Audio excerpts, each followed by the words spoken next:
Sveiki, dabar gaminsim vaisių ir daržovių smūzi kokteilį. Tam reikės arbūzo 400 gramų, vieno agurko, persikų jogurto su dribsniais ir 4 bananų. Arbūzą susipjausčiau, išėmiau sėklas. Dabar nulupam bananą. Tai yra agurką nulupam.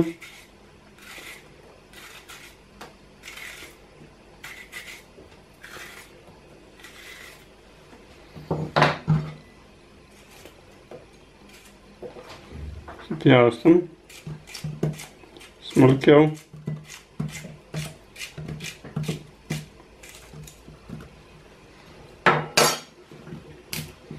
Bananus taip pat.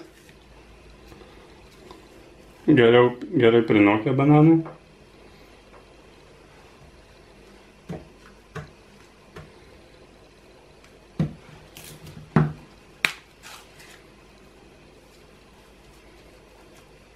Kaip žievelė būna maždaug tokia, tai jie patys maistingiausi yra bananai.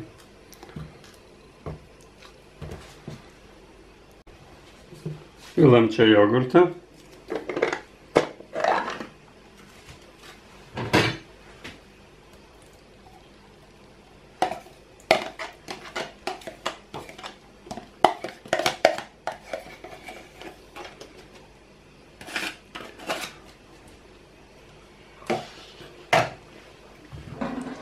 Ir dabar gerai sutrinam.